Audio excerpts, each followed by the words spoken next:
હવે ભગવાનને અવતાર લેવાનું જરા થઈ ગયું એવું લાગે છે.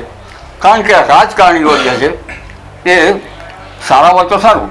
લાલબહાદુર શાસ્ત્રી કેવા સરસ આપણે યાદ કરીએ છીએ, વાજપેયીને યાદ કરીએ છીએ, બધાને યાદ કરીએ છીએ રાજકારણીઓ. પણ અમુક રાજકારણીઓને આપણે જોવા જઈએ તો મારે કહેવાય જ નહીં. કોઈ રાજકારણીઓ ગાય શું ખાય છે?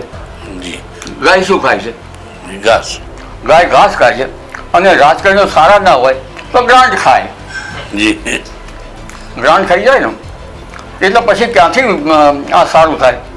એટલે ભ્રષ્ટાચાર, ગ્રાન્ટ ખાતા જે રાજકારણીઓ છે, અને કેટલાક રાજકારણીઓ તો એટલી બધી પૂંજી બનાવી છે કે એને ખબર નથી કે આ બધું જતું રહેશે.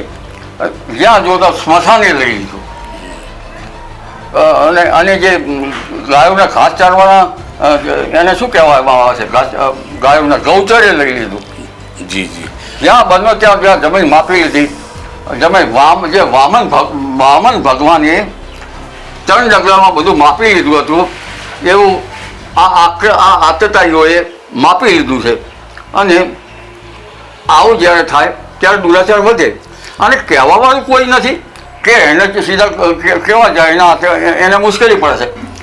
પણ મકાનભાઈ મારે નવું કહેવું પડશે. આગાહી છે મેદનીય જ્યોતિષ આવે છે. હવે આપણે મૂળ વસ્તુ એના વિભાગ પ્રમાણે જઈએ ને, સંહિતા, સિદ્ધાંત અને હોરા. સિદ્ધાંતમાં ગણિત જે છે એથી આપણા પંચાંગો બને છે. પણ કમનસીબની વાત એ છે કે અંગ્રેજો ચોરી ગયા, અંગ્રેજો લઈ ગયા એમ કહેવાય છે. પણ સિદ્ધાંત ગ્રંથમાં જે આપણા ઋષિમુનિઓએ આર્યભટ્ટ, ભાસ્કરાચાર્ય આવા જે આપણા ઋષિમુનિઓ ઋત્વિજો હતા એમણે સંશોધન કર્યું છે. સિદ્ધાંત શિરોમણી ગ્રંથ, આ ગ્રંથો અત્યારે ધૂળ ખાતું પડ્યો છે.